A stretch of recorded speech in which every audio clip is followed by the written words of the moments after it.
Roundup and Information Overload Hour. All right, News Roundup, Information Overload Hour, toll free. More of your calls coming up, 800-941-SEAN, if you'd like to be a part of the program. I have gone through a couple of times so far this week, and I'm going to remind you of some of the highlights of the level of radical appeasement of the number one state sponsor of terror, and that is Iran. It started in the Obama-Biden administration. If you remember, you know, the amount of money that would become available to the Iranian regimes that had been sanctioned and held up in foreign banks, it was up to $150 billion. Now, why was it being held up? So they can't use that money to foment more terrorism. And don't forget the plane load of cash and other currencies that Obama sent over to Iran to make the Iranian mullahs rich again. And, of course, you know, Biden played a role in that deal. It is beneath the dignity of this institution here. He said this as vice president about Republican senators who wrote that Iran's leaders and their warnings that any nuclear deal between the U.S. and Iran would likely be short-lived. Well, why would they believe it? There wasn't even a mandate. And then guess what? Joe Biden gets elected president in 2020. Donald Trump brought back the sanctions against Iran, got rid of this insane Iranian deal. Joe Biden gets into office, and he gets sworn in January of 2021. By March of 2021, well, the United States is importing 66,000 barrels of oil a day from the number one state sponsor of terror, and turning a blind eye to the Iranian mullahs and the sanctions that were on the books in place, selling their oil abroad. And estimates range anywhere from $80 billion to, you know, $100+ billion of monies that they made so they can foment even more terrorism. This is insane. And then, of course, the hostage deal is made, and Biden agreed to give them $6 billion more, which I don't believe got transferred in the end, but he made the deal. And then Biden signed a waiver on sanctions when it came to the Iraqis and payments that they owed the Iranians for electricity. And that's $10 billion more in the coffers of mullahs in Iran. The same people funding the Houthi rebels, the same people that, according to reports, were involved in every stage of the plotting and the planning and the scheming and providing the military equipment for Hamas to attack Israel. This is the worst terror attack in their history on October 7th, 1,200 dead Israelis, hundreds taken hostage. How many people were raped and brutalized that day? Well, where did they get the money for all of this? Where did the money ever come from? Everyone says, well, you got to take care of the Palestinian people. Where did the money come from to build the network, the hundreds and hundreds and hundreds of miles of terror tunnels that I've been in, sophisticated as they are, all throughout the region in the southern part of Israel, in Gaza, into Israel, so they can kill and capture Israelis. You know, Biden continued, you know, Iran's access to the $10 billion after their proxy killed 3 American soldiers. It was 6 weeks later. This was the attack in Jordan. And President Biden approved a sanctions waiver, giving Tehran more access, more than access of more than $10 billion.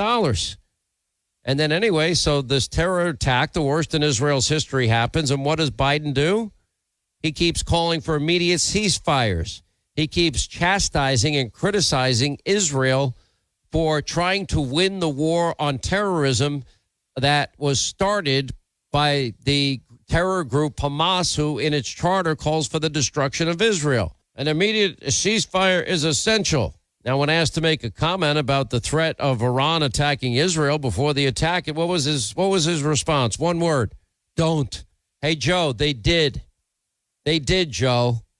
And now Israel, if they do not retaliate, they will be setting themselves up in the region up that Iran will feel emboldened and can act with impunity and attack anytime they want.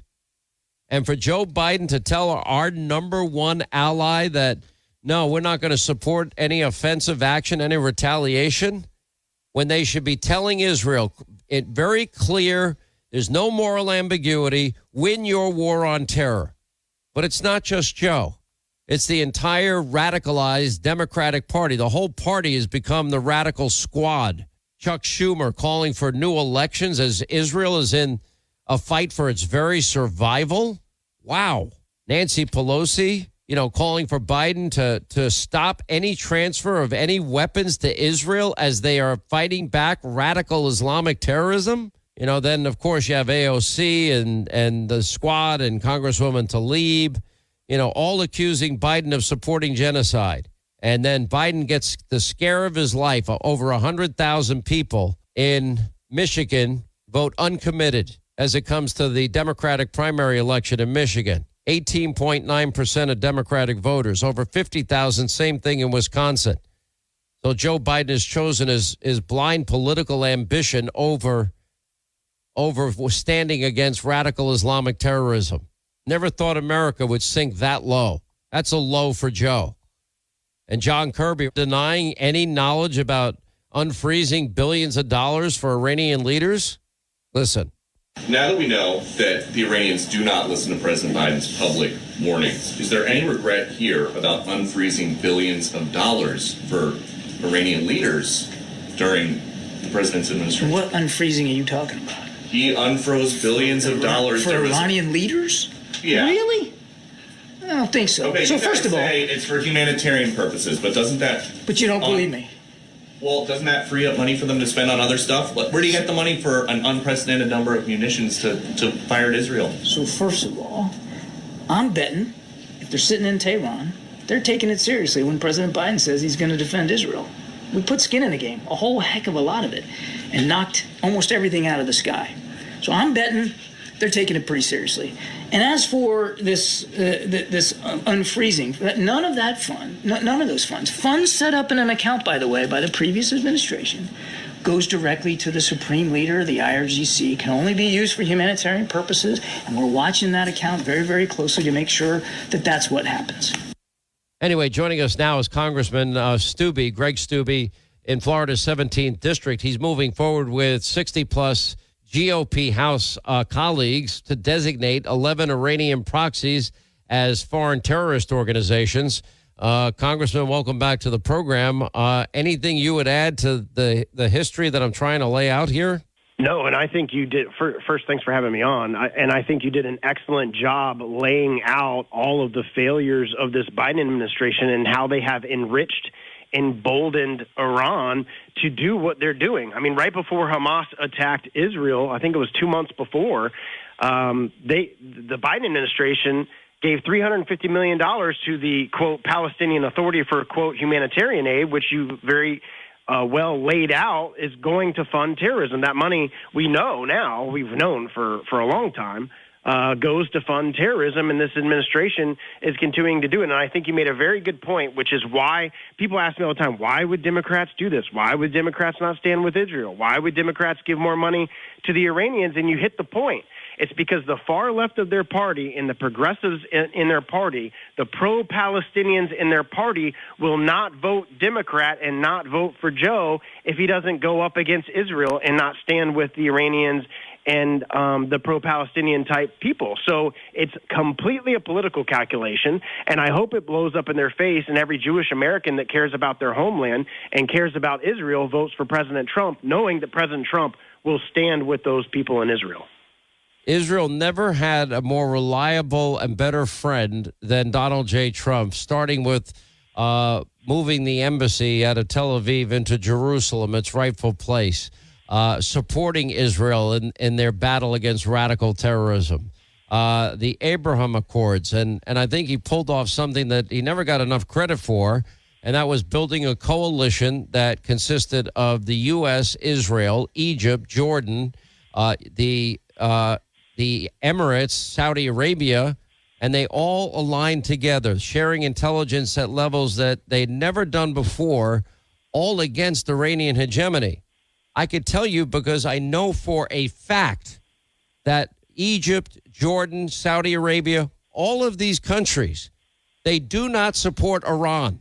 and they see Iran, rightly so. They have more moral clarity than the president of this country in terms of understanding the clear and present danger that Iran poses the world and how their radical ideology of convert or die coupled with nuclear weapons would result probably in a modern-day Holocaust, and that is not hyperbole.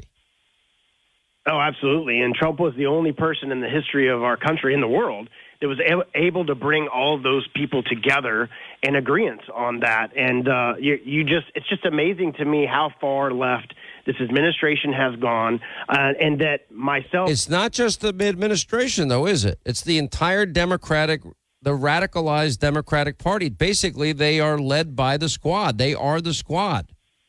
Oh, we've been voting the last couple of days on bills that would be pro-Israel going against Iranian proxies, and just look at the number of Democrats that are voting against it. 5 years ago, Democrats wouldn't have voted against this and would have stood with us and stood in Israel for Israel. And you're right. The entire party has lurched to the left because politically, you hit it on the head. They know that they can't upset those in the Muslim community, the pro-Palestinian community that are far left progressives in their party to not vote for Joe in November.